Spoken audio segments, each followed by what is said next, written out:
अस्सलाम वालेकुम students. Last हमने यूनिट 18 कंप्लीट किया था। आज हम स्टार्ट करेंगे यूनिट 21। यूनिट 21 है हमारा सेल साइकिल। सेल साइकिल अब वो प्रोसेस होता है, सेल आपने पढ़ा है कि एक सेल से जब दो सेल बनते हैं उस प्रोसेस को हम जनरली कौन से टर्म करते हैं यूज? माइटोसिस। यानी हमारी बॉडी में जो सेल डिवीजन हो रही है, एक सेल दो सेल में डिवाइड हो रहे हैं, डिवाइड होने की प्रोसेस को हम माइटोसिस जनरली कह देते हैं। उसके बाद जो नया सेल बनता है वो ग्रो करता है, ग्रो करने के बाद वो फर्दर डिवाइड करता है। तो ये पूरा प्रोसेस जिसमें साइकिल डिफरेंट स्टेप से पास आउट होता है, इसको हम सेल साइकिल का नाम देते हैं। कि the cell undergoes a sequence of changes which involves period of growth, replication. Period of growth यानी जब सेल अभी बना है उस वक्त पहले उसका साइज इंक्रीज होता है, डिफरेंट प्रॉपर अपनी शेप अटेन करता है वो प्रोसेस। और उसके बाद रेप्लिकेशन ऑफ डीएनए, फिर डीएनए की रेप्लिकेशन होती है और सेकंड डिवीजन के लिए वो तैयार हो जाता है, फॉलोड बाय सेल डिवीजन। जब डीएनए रेप्लिकेट हो जाता है उसके बाद सेल जो है वो दो में डिवाइड हो जाता है। This sequence of changes is called cell cycle. ये पूरा जो सीक्वेंस है चेंजेस का, इसको हम नाम देते हैं सेल साइकिल का। सेल साइकिल को अपनी आसानी के लिए हम दो फेजेस में डिवाइड करते हैं। एक है इंटरफेस। इंटरफेस में अगर हम अपेरेंटली देखें तो सेल में कोई चेंज नहीं नजर आता, बाहर से लगता है जैसे सेल के अंदर कोई प्रोसेस हो ही नहीं रहा है, इसीलिए इसे हम कहते हैं which is the non apparent division. Misleading ये हम कहते हैं कि इसमें कोई बायोसिंथेटिक एक्टिविटी, कोई केमिकल रिएक्शंस नहीं होते, लेकिन असल में ऐसा नहीं होता। सेल के अंदर जो मेटाबॉलिज्म रेट होता है वो बहुत ज़्यादा हाई होता है इंटरफेस के दौरान, क्योंकि सेल जो है अपने आप को तैयार करता है, जो प्रोटीन्स जो इंजाइम्स सेल डिवीजन के लिए चाहिए वो बना रहा होता है इस प्रोसेस में। इसलिए ये नहीं कह सकते कि इंटरफेस जो है वो रेस्टिंग फेस है, लेकिन बाहर से अपेरेंटली जो है वो कोई चेंज नहीं आता सेल में। सेकेंड जो है डिवीजन जिसमें होती है सेल की, इसको हम कहते हैं माइटोटिक फेज या सिंपली माइटोसिस। अब सबसे पहले डिस्कस करेंगे इंटरफेस को।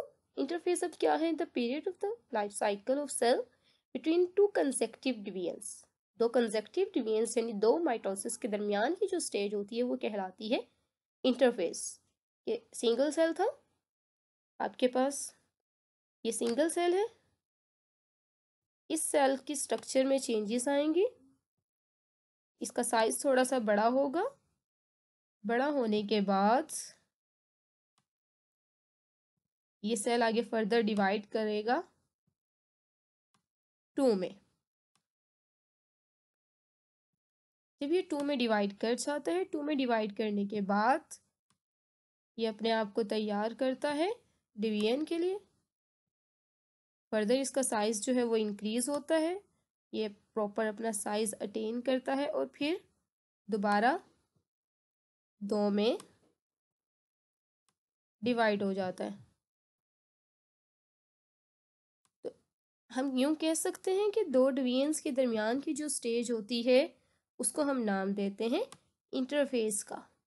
कि ये दो सेल्स बने थे, इस सेल्स का साइज जो इंक्रीज हो रहा है उसके बाद ये दोबारा से डिवाइड कर जाता है।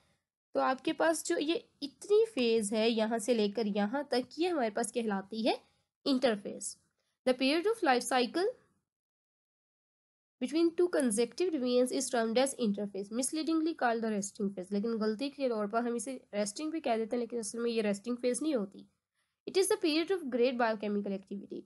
इंटरफेस को अपनी आसानी के लिए हम तीन स्टेप्स में डिवाइड कर देते हैं।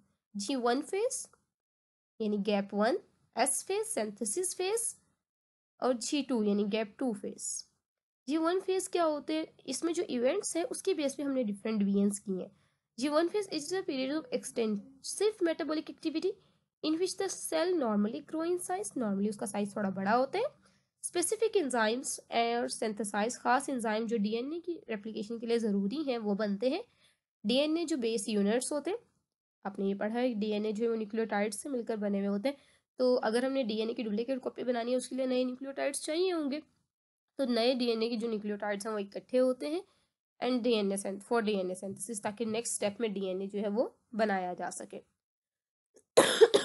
अब कभी कभी होता क्या है, सेल जो है वो एक दफ़ा डिवाइड करने के बाद दोबारा डिवाइड नहीं करते, वो एक रेस्टिंग फेज जी नोड फेज में चले जाते हैं।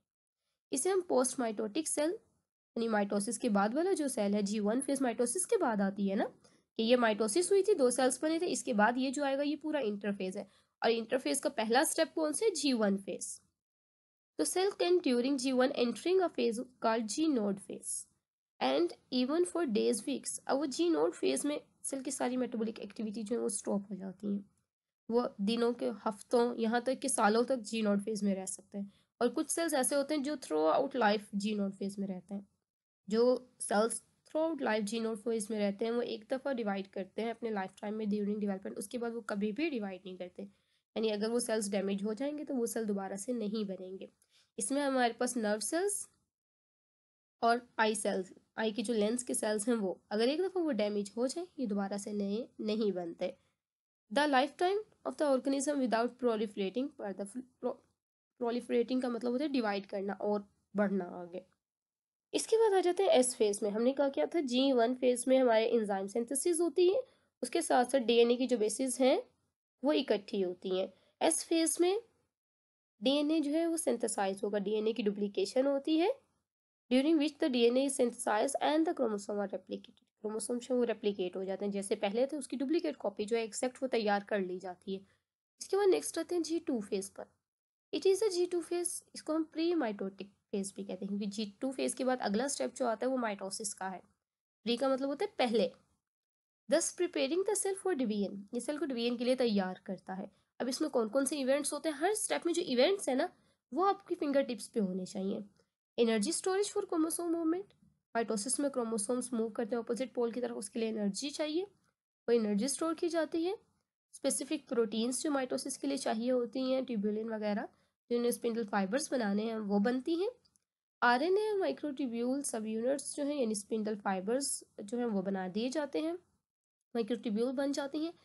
और हर स्टेज पे ये ऑब्जर्व करें कि G1 phase, S phase, G2 phase, जब तक एक स्टेज मुकम्मल नहीं होती, एक चेक पॉइंट होता है, जब तक पिछला स्टेप क्लियर नहीं है यानी सारे एंजाइम प्रोटीन्स नहीं बनी, तब तक अगला स्टेप जो है वो स्टार्ट नहीं होता।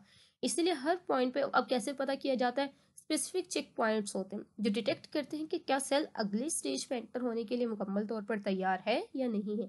अगर वो तैयार नहीं हो तो उसको अगले स्टेप में एंटर नहीं होने दिया जाता। which determine the fate of the new phase according to the cell's internal makeup। Internal makeup में क्या आएगा कि सेल के अंदर जो प्रॉपर एंजाइम और प्रोटीन्स जो चाहिए अगली स्टेज के लिए वो बन गई हैं या नहीं बनी। अगर नहीं बनी होती सेल अपनी पिछली स्टेज में जब तक सारी प्रोटीन्स और एंजाइम नहीं बना लेता वो अगले में एंटर नहीं होगा। और हर फेज की जो लेंथ होती है वो प्री डिटरमाइंड होती है और वेरिएबल है, मुख्तलिफ है, लाजमी नहीं है कि G1S और G2 phase equal equal 30 minutes क्यों, ये डिफरेंट होती है। अगर हम ह्यूमंस में देखें जो पूरा प्रोसेस है हमारा सेल साइकिल का वो 24 आवर्स पर होता है, उसमें से माइटोसिस सिर्फ 30 मिनट्स की होती है। यानी आपके पास ये G2 फेज यहाँ तक, यहाँ से लेके आगे ये जो दो सेल बनने हैं ये प्रोसेस सिर्फ 30 मिनट्स का है। उससे पहले यहाँ से लेकर G1 फेज जिसमें डीएनए की रेप्लिकेशन के लिए एंजाइम सिंथेसिस होती है और डीएनए की रेप्लिकेशन के लिए जो न्यूक्लियोटाइड्स हैं वो इकट्ठे होते हैं, वो 9 आवर्स का होता है। एस फेज जिसमें डीएनए की रेप्लिकेशन होनी है असल में वो 10 आवर्स का होता है। और G2 फेज जिसमें माइटोसिस के लिए एंजाइम्स और प्रोटीन्स बननी है वो 4.5 आवर्स का होता है। ये एमसीक्यू उसके लिए याद रखें लाजमी। उसके बाद अगर हम यीस्ट में देखें उसमें पूरा का पूरा साइकिल सिर्फ 90 मिनट्स का है।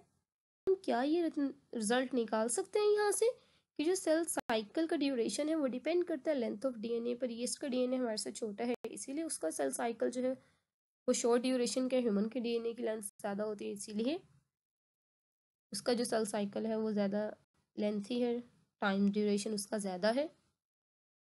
चेक करें कोई से 5 इंडिविजुअल एनिमल्स के डिफरेंट सेल्स का सेल साइकिल ऑब्जर्व करें और टाइम ड्यूरेशन लिखें, क्या वाकई ऐसा है कि टाइम ड्यूरेशन और डीएनए की जो लेंथ है वो रिलेट करती है आपस में।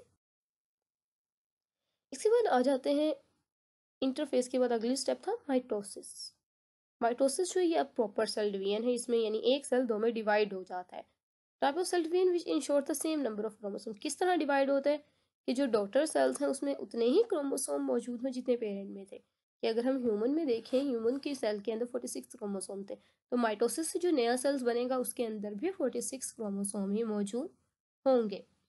इन spite of the slight differences major step of mitosis are similar in plant और एनिमल। प्लांट और एनिमल में सेम होते हैं लेकिन लास्ट पे कुछ स्टेजेस पर जाकर डिफरेंस आ जाता है, वो हम लास्ट में डिस्कस करेंगे कि डिफरेंस होता क्या है। पहले जो सेम स्टेप्स हैं प्लांट्स और एनिमल के माइटोसिस में वो देखेंगे। इसको भी हम अपनी आसानी के लिए दो स्टेप्स में डिवाइड करते हैं, कैरियोकाइनेसिस एंड साइटोकाइनेसिस। कैरियो को वर्ड यूज होता है न्यूक्लियस यानी डीएनए के लिए, it is a division of nucleus, जबकि साइटो का निकला है साइटोप्लाज्म से, it is the division of whole cell यानी साइटोप्लाज्म। कैरियोकाइनेसिस जो है, इसमें सबसे पहला जो प्रोसेस है पार्टीशन ऑफ सेंट्रियोल्स। कि आपने देखा होगा कि एक राउंड सेल के सेंटर में क्या होता है, न्यूक्लियस। न्यूक्लियस के बाहर आपको इस तरह 90 के एंगल पे दो स्ट्रक्चर्स नज़र आती हैं, इसको हम कहते हैं सेंट्रियोल्स। इन सेंट्रियोल्स के बाहर एक मेम्ब्रेन होती है, अगर ये सेंट्रियोल मेम्ब्रेन में कवर है तो इसे हम सेंट्रोसोम कहते हैं। इंटरफेस के दौरान ये सेंट्रियोल्स डुप्लीकेट हो जाते हैं, डुप्लीकेट होने से जिस तरह का ये सेंट्रियोल है सेम इसी तरह का दूसरा बन जाता है, और ये दोनों दूसरा सेंट्रियोल जो है वो एक पोल की तरफ मूव करता है और ये दूसरे पोल की तरफ, दोनों जो है कॉर्नर्स पर पहुंच जाते हैं ऑपोजिट पोल्स पर। इस तरह हम कहते हैं कि हमारा सेल जो है उसमें पोलैरिटी डेवलप हो गई है कि इनके ऑपोजिट पोल की तरफ मूव करने से आपके पास एक सेंट्रियोल जो है वो इस कॉर्नर पर मौजूद है और दूसरा सेंट्रियोल जो है वो यहाँ ऑपोजिट कॉर्नर पर मौजूद है। इसे हम कहते हैं डेवलपमेंट ऑफ पोलैरिटी, और दरमियान में ये आपका न्यूक्लियस मौजूद होता है, पोलर बन जाता है, हमारे पोल्स बन जाते हैं दो। Opposite side of the nucleus establishing the bipolarity, three sets of microtubule fibres. अब जब ये ऑपोजिट पोल पर पहुंच जाते हैं उसके बाद ये माइक्रोट्यूब्यूल्स के तीन तरह के फाइबर बनाना शुरू करते हैं। उन तीन तरह में सबसे पहले आस्ट्रल माइक्रोट्यूब्यूल है, रेटियर आउटवर्ड फॉर्म द आस्ट्रस। आस्ट्रस का मतलब ये, अगर आपके पास ये हमारे पास सेंट्रियोल्स है, ये आस्ट्रल माइक्रोट्यूब्यूल इस तरह ये बाहर की तरफ निकलते हैं मेम्ब्रेन की तरफ, ये इसको मेम्ब्रेन के साथ अटैच करवाने में रोल प्ले करते हैं। दूसरे काइनेटोकोर माइक्रोट्यूब्यूल्स होते हैं, काइनेटोकोर माइक्रोट्यूब्यूल्स जो हैं ये सेंटर की तरफ ही ओरिजिनेट करते हैं, लेकिन ये जाकर अटैच होते हैं क्रोमोसोम। आपने क्रोमोसोम की जो डायग्राम ड्रॉ करते हैं हम, वो इस तरह होती है। सेंटर में क्या होता है, सेंट्रोमेयर। उस सेंट्रोमेयर के ऊपर कुछ स्पेसिफिक पॉइंट्स होते हैं, उन्हें कहते हैं काइनेटोकोर। वहाँ पर काइनेटोकोर प्रोटीन्स मौजूद होती हैं। तो जो काइनेटोकोर फाइबर्स होते हैं ये सेंट्रोमेयर के काइनेटोकोर पॉइंट पे आकर जुड़ते हैं। उसके बाद जो थर्ड टाइप आती है पोलर माइक्रोट्यूब्यूल्स की। पोलर माइक्रोट्यूब्यूल्स होते हैं ये क्रोमोसोम के साथ इंटरेक्ट नहीं करते, ये ऑपोजिट साइड से के इधर से आने वाले पोलर माइक्रोट्यूब्यूल यूँ साइड से आते हैं दोनों तरफ के, एक सेंट्रियोल से आने वाले पोलर माइक्रोट्यूब्यूल दूसरे सेंट्रियोल से आने वाले पोलर माइक्रोट्यूब्यूल के साथ जुड़ जाते हैं और क्रोमोसोम को स्ट्रेट रखने में हेल्प आउट करते हैं। Instead integrated with the polar microtubule from the opposite pole. These microtubules are composed of, अब ये किस चीज़ के बने होते हैं, ट्यूबुलिन और ट्रेस अमाउंट ऑफ आरएनए, कुछ अमाउंट आरएनए की होती है। This specialised microtubule structure including aster and spindle, ये सारे जो तीनों टाइप्स के माइक्रोट्यूब्यूल्स हैं इनको इकट्ठा कलेक्टिवली हम माइटोटिक अपरेटस भी कहते हैं। यहाँ से माइटोटिक अपरेटस की डेफिनेशन और what are aster microtubule, kinetochore microtubule and polar microtubule, इनमें डिफरेंस क्या है ये याद रखना है आपने। उसके बाद नेक्स्ट हम देखते हैं क्रियोकाइनेसिस को कौन से स्टेजेस में डिवाइड किया गया। पहली स्टेज है प्रोफेज, प्रोफेज के बाद मेटाफेज, मेटाफेज के बाद एनाफेज, एनाफेज के बाद टीलोफेज। प्रोफेज जो है, प्रोफेज में डिफरेंट इवेंट्स होते हैं कि आपका डीएनए जो था वो पहले क्रोमेटिन फॉर्म में था, इंटरफेज के दौरान थ्रेड लाइक स्ट्रक्चर में था, वो कंडेंस होना शुरू हो जाते हैं और कंडेंस होने के बाद अर्ली प्रोफेज में अभी भी वो थ्रेड लाइक स्ट्रक्चर में ही है, बहुत बारीक बारीक है। क्रोमोसोम तो बने हैं लेकिन वो क्रोमोसोम इतने ज़्यादा विजिबल नहीं होंगे। उसके साथ साथ जो स्पिंडल फाइबर्स हैं वो बनना शुरू हो चुके होते हैं इसमें। अगर हम लेट प्रोफेज यानी प्रोफेज जब एंड हो रही होती है उस वक्त हमारे क्रोमोसोम बहुत ज़्यादा थिक हो चुके होते हैं, प्रॉपर स्ट्रक्चर जो है क्रोमोसोम्स की शेप वो अटेन कर लेते हैं, और जो साइडों से आने वाले आपके माइक्रोट्यूब्यूल्स हैं काइनेटोकोर, वो काइनेटोकोर पॉइंट पर आकर अटैच हो जाते हैं और क्रोमोसोम्स को अलाइन करते हैं। कैसे अलाइन करते हैं, सेंटर में लाइन की सूरत में इकट्ठा कर देते हैं। जब सेंटर में क्रोमोसोम्स लाइन में अरेंज हो जाते हैं तो जो सेंट्रल अरेंजमेंट है क्रोमोसोम की उसको मेटाफेज प्लेट कहते हैं। इसीलिए जो प्रोफेज के बाद जब क्रोमोसोम सेंटर में अरेंज हो चुके हैं उस स्टेज को हम नाम देते हैं मेटाफेज का। मेटाफेज के बाद आगे आते हैं एनाफेज पे। एनाफेज में जो काइनेटोकोर ट्यूब्यूल्स हैं वो कॉन्ट्रैक्ट करना शुरू करते हैं और क्रोमोसोम्स को एक दूसरे से सेपरेट कर देते हैं। इस तरह डुप्लीकेटेड जो क्रोमोसोम्स थे वो एक दूसरे से अलग होकर ऑपोजिट पोल्स की तरफ मूव करना शुरू कर देते हैं, और जो आपकी मेम्ब्रेन है वो सेंटर में से इन्वेजिनेट होना शुरू करती है और क्लीवेज फरो बना देती है। फोरो का मतलब होता है एक डिप्रेशन। उसके बाद लास्ट स्टेज टीलोफेज आती है। टीलोफेज में मेम्ब्रेन जो है वो जो क्लीवेज फरो थी वो डीपन्स यानी गहरी होती रहती है सेंटर की तरफ, और अल्टीमेटली आपका जो सेल है वो दो में डिवाइड हो जाता है। जब वो दो में डिवाइड हो जाता है तो उसको हम नाम देते हैं साइटोकाइनेसिस का। अब प्रोफेज में क्रोमेटिन मटेरियल कंडेंस होता है, थ्रेड लाइक स्ट्रक्चर के फॉर्म में क्रोमोसोम अभी भी मौजूद है। उसके बाद क्रोमोसोम फर्दर कंडेंस होते हैं, थिक होते हैं, और सिस्टर क्रोमेटिड्स जो हैं एक सेंट्रोमियर से अटैच वो विजिबल हो जाते हैं। ये जो आपके पास ये स्ट्रक्चर दिखाई गई है कि एक ये सेंट्रोमियर है हमारा, इसके दो सिस्टर क्रोमेटिड्स ये, और इसी तरह नीचे की तरफ ये दो जो हैं ये सिस्टर क्रोमेटिड्स हैं, ये विजिबल हो गए हैं। उसके बाद ये इवेंट्स जो हैं वो लाजमी याद रखने की प्रोफेस में कौन कौन से इवेंट्स हो रहे हैं। सबसे पहले chromatin condense and obtains a proper shape of chromosomes having the two sister chromatids। Nuclear envelope disappear हो जाती है, न्यूक्लियोलाई भी डिसअपेयर हो जाता है, माइटोटिक अपरेटस जो है वो ऑर्गेनाइज होता है यानी बनना शुरू हो जाता है, ये जो पिंक कलर का दिखाया गया है, और साइटोप्लाज्म जो है वो विस्कस यानी ज्यादा गाढ़ा हो जाता है। इस डायग्राम में आपको माइटोटिक अपरेटस जो है वो भी ऑर्गेनाइजिंग नजर आ रहा है, क्रोमोसोम जो है वो कंडेंस हुए हुए नजर आ गए हैं। उसके साथ न्यूक्लियस के अंदर एक डार्क स्पॉट होता है, वो डार्क स्पॉट जो है यहाँ पे आपको नजर आ रहा है कि वो खत्म हो चुका है, और जो न्यूक्लियर मेम्ब्रेन है लास्ट लेट प्रोफेज में देखें वो भी खत्म हो चुकी है। मेटाफेज में each metaphase chromosome is duplicated structure which consist of two sister chromatids attached to a point called the centromere. इसके बाद सेंट्रोमेयर है स्पेशल एरिया। सेंट्रोमेयर के पास ऊपर एक स्पेसिफिक एरियाज होते हैं कि अगर आप ड्रॉ करें हम ये एक सेंट्रोमेयर, इसके ऊपर ये सिस्टर क्रोमेटिड्स थे हमारे, ये सेंट्रोमेयर के यहाँ पर ये स्पेसिफिक हमारे पास ये पॉइंट्स हैं, इसको हम नाम दे देते हैं काइनेटोकोर का। कि अगर आप यहाँ गौर से देखें ये वाला पॉइंट जो है सेंट्रोमेयर के ऊपर, ये सेंटर में कुछ पॉइंट्स होते हैं जिसे हम नाम देते हैं काइनेटोकोर का। ये जो पॉइंट है ये कहलाता है kinetochore with a specific base arrangement and a specific protein where the kinetochore fibers of the mitotic apparatus attach। kinetochore fiber of spindle fiber attach kinetochore region। Chromosome को क्या करते हैं सेंटर में इक्वेटर में अरेंज कर देते हैं और क्या बनाते हैं मेटाफेज प्लेट। इसके बाद एनाफेज में it is the most critical phase, ये सबसे इंपॉर्टेंट है क्योंकि इसमें आपके क्रोमोसोम की जो सिस्टर क्रोमेटिड्स होते हैं वो एक दूसरे से सेपरेट होते हैं, ऑपोजिट के पोल की तरफ जाते हैं। अगर ये सेपरेशन इक्वल ना हो तो एक सेल के अंदर क्रोमोसोम ज्यादा हो जाएंगे और दूसरे में कम हो जाएंगे, जिसकी वजह से कैंसर या फिर ट्यूमर हो सकता है। which ensure the equal distribution of the chromatids in the daughter cells। The kinetochore fiber of the spindle fiber contract, इसमें kinetochore fiber contract करते हैं at their respective poles, अपने अपने poles की तरफ। at the same time polar microtubules elongate, polar microtubules हैं वो आगे की तरफ बढ़ना शुरू होते हैं। exert force and the sister chromatids separate हो जाते हैं। as a result half sister chromatid एक तरफ चले जाएंगे, half एक तरफ चले। लास्ट फेज जो है वो telophase, reaching of chromosome, chromosome जब ऑपोजिट पोल्स पर पहुंच गए, जो प्रोसेसेस प्रोफेज में हुए थे उसके ऑपोजिट यहाँ न्यूक्लियर इनवेलप डिसअपेयर हुई थी, न्यूक्लियर इनवेलप जो है वो फॉर्म हो जाएगी, ऑर्गेनाइज हो जाएगी, न्यूक्लियस डिसअपेयर होता है, न्यूक्लियस जो है वो भी फॉर्म हो जाएगा, और माइटोटिक अपरेटस जो था वो ऑर्गेनाइज हो रहा था यहाँ पर डिसऑर्गेनाइज हो जाएगा।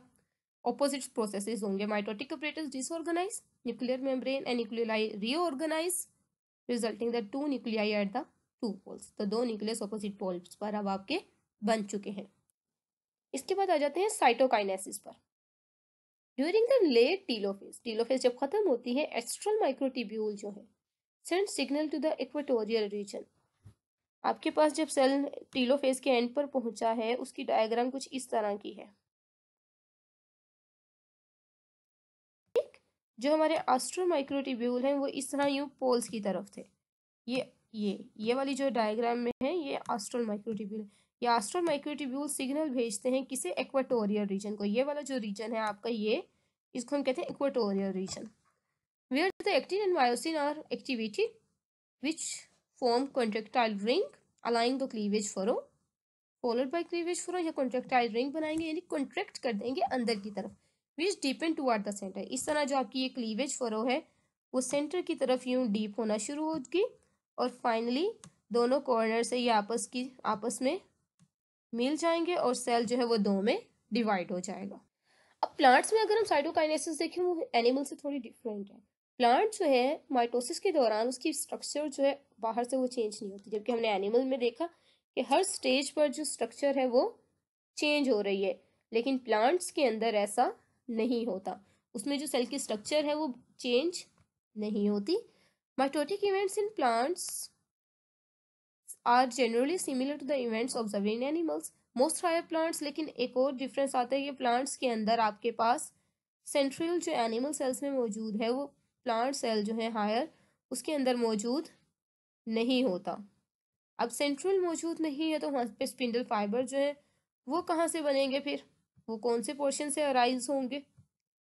तो उसके अलावा भी स्पिंडल फाइबर रेडिएट्स इसका मुताबिक कि आपके पास अगर प्लांट सेल जो है उसकी शेप कैसी होती है, हम ड्रॉ करते हैं उसको इस तरह रेक्टेंगुलर, उसके यहाँ मेम्ब्रेन के बाहर एक रीजन होता है, उसी रीजन से उसमें माइक्रोट्यूब्यूल जो है वो अराइज करती हैं। उसके अलावा shape of plant cell does not change greatly as compare to animal cell. Cytokinesis में कॉन्ट्रैक्टाइल रिंग्स जो है अब मेम्ब्रेन स्ट्रक्चर फ्रेगमोप्लास्ट जो है वो बनती है। फ्रेगमोप्लास्ट अगर असल में क्या है कि जो गोल्जी कॉम्प्लेक्स है वो छोटी छोटी वेसिकल्स बनाते हैं, वो वेसिकल्स सेंटर में जाकर अरेंज होती है, बाद में वो वेसिकल्स फ्यूज कर जाती है। ये मेम्ब्रेन्स जो है वो सेंटर में जाकर अरेंज हुई फ्रेगमोप्लास्ट, वो फ्रेगमोप्लास्ट जब आपस में फ्यूज करती है तो इस तरह प्रॉपर मेम्ब्रेन बना देती है। उन जो वेसिकल्स हैं उसकी मेम्ब्रेन जो है वो सेल की मेम्ब्रेन बन जाती है और उसके बाहर भी सेलुलोज और लिग्निन वगैरह डिपॉजिट होती हैं और फाइनली सेल वॉल बना देती है। इस तरह जो प्लांट सेल है वो दो में डिवाइड हो जाता है। आज का हमारा यहीं तक था। कल हम डिस्कस करेंगे डिसऑर्डर्स पढ़ेंगे, पहले माइटोसिस के कैंसर और उसके साथ मियोसिस का टॉपिक करेंगे। ये टॉपिक समझें, अगर इसमें कोई चीज़ क्लियर नहीं है वो पूछें। और माइटोसिस की जो डायग्राम है एनिमल सेल वाली वो ड्रॉ करें और ड्रॉ करके सेंड करें। ये आपका होमवर्क है।